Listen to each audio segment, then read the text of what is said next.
नमस्कार सभी विद्यार्थियों का हार्दिक स्वागत। आज हम जिस टॉपिक पर बातचीत करेंगे उस टॉपिक का नाम है हाइपोथेसिस बिल्डिंग, परिकल्पना का निर्माण। जब कोई शोध कार्य किया जाता है उस समय हम हाइपोथेसिस का निर्माण करते हैं। तो हाइपोथेसिस का निर्माण किस प्रकार से किया जाता है, हाइपोथेसिस कितने प्रकार की होती है, इसके बारे में आज हम बातचीत करेंगे। तो सभी विद्यार्थी पूरा ध्यान से सुनेंगे और इसको समझेंगे। तो शुरू करते हैं। हाइपोथेसिस बिल्डिंग, परिकल्पना का निर्माण।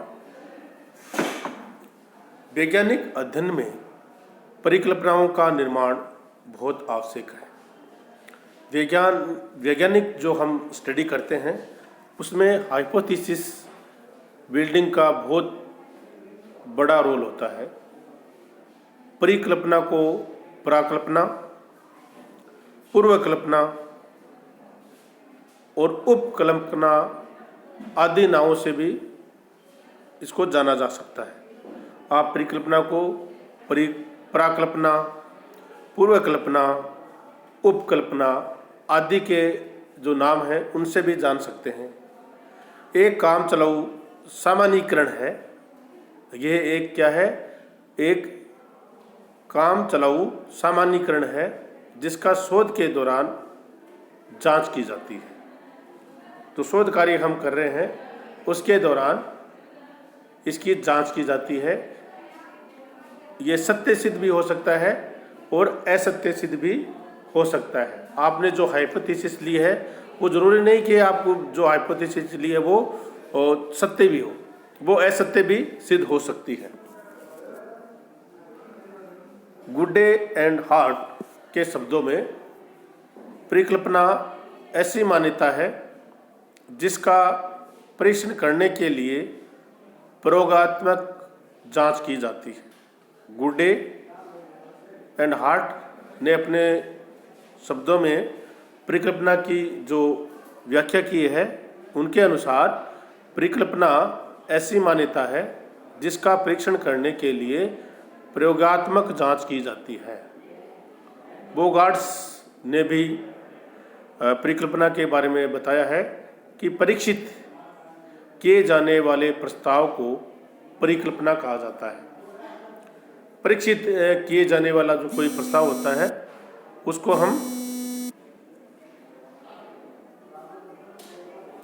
उसको हम परिकल्पना कहते हैं।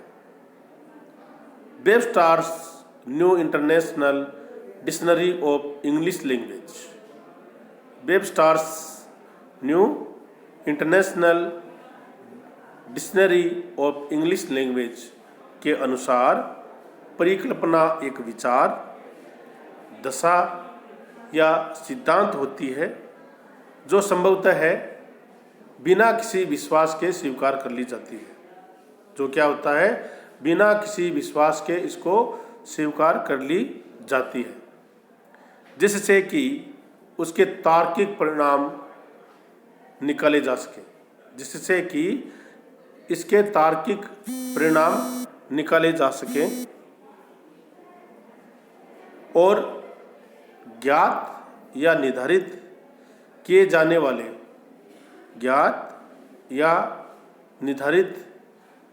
वाले तथ्यों की सहायता से इस विचार की सत्यता की जांच की जा सके। Webster's new international dictionary of English language में भी परिकल्पना को एक विचार, दशा या सिद्धांत के रूप में परिभाषित किया है जो संभवतः है बिना किसी विश्वास के स्वीकार कर ली जाती है, जिससे कि उसके तार्किक परिणाम निकाले जा सके और ज्ञात या निर्धारित किए जाने वाले तथ्यों की सहायता से इस विचार की सत्यता की जांच की जा सके। इस प्रकार तात्कालिक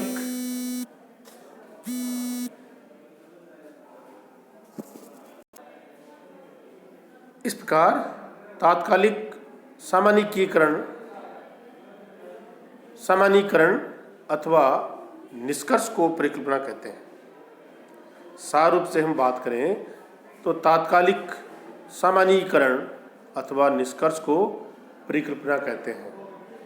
इसकी आरंभिक अवस्था में ये कल्पना, अनुमान अथवा अंतर प्रेरणा हो सकती है, लेकिन अंततः ये शोध कार्य की आधारशिला है।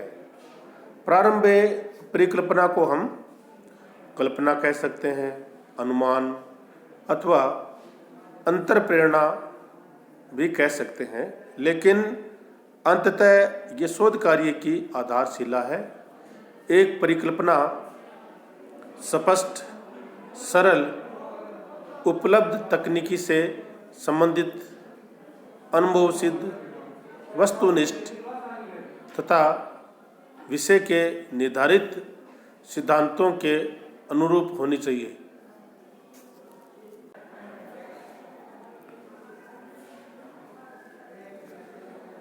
अब बात करते हैं परिकल्पनाओं के प्रकार की।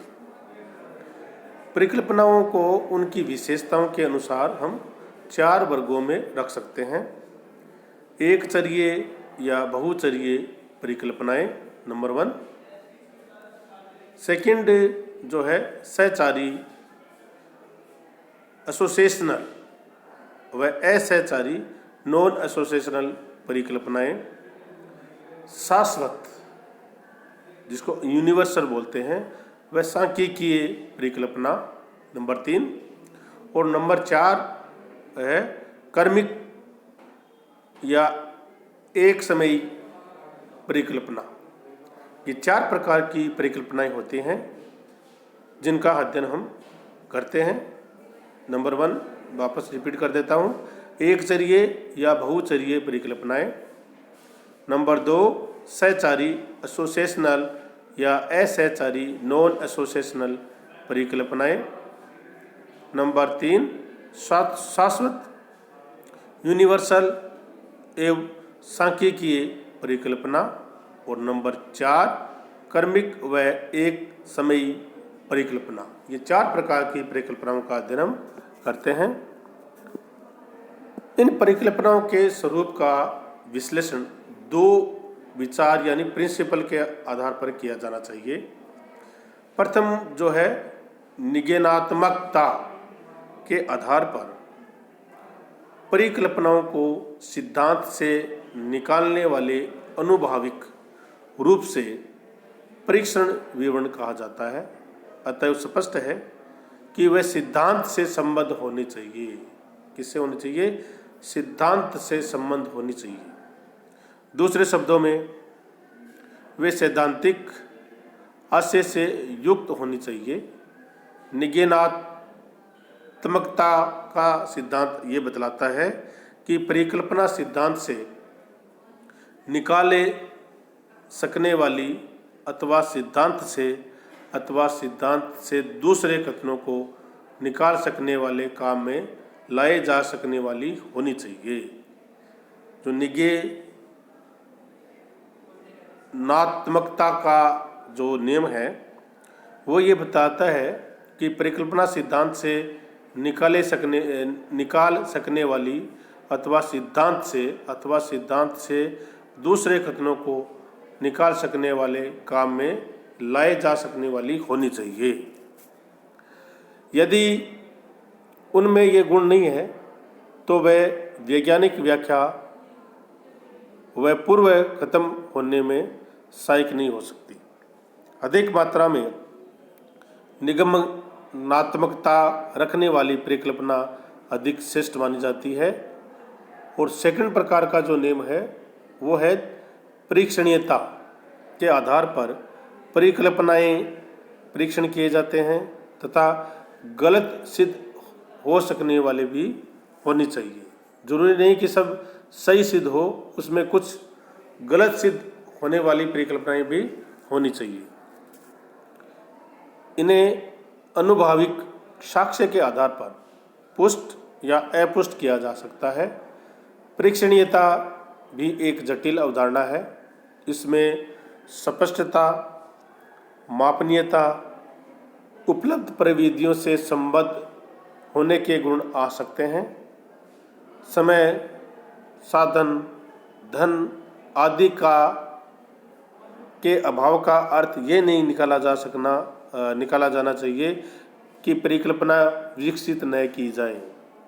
अगर हम ये सोचने लग जाएं कि समय, धन, साधन आदि का अभाव है तो परिकल्पना को विकसित न किया जाए, उनको विकसित करना जरूरी है, क्योंकि कोई भी शोध कार्य जब हम करते हैं उसमें परिकल्पना होना बहुत जरूरी है।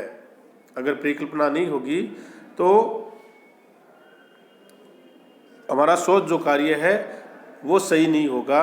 उसको लिए जरूरी है कि परिकल्पनाओं का निर्माण किया जाए। और दो प्रिंसिपल्स हैं, निगेनात्मकता का और दूसरा है परीक्षणीयता का। इन दोनों परीक्षण पर उतरने वाली जो हमारी परिकल्पना है वो होनी चाहिए और उसी के आधार पर ये कार्य संपादित होना चाहिए। आप सभी विद्यार्थियों का बहुत बहुत धन्यवाद। Thank you.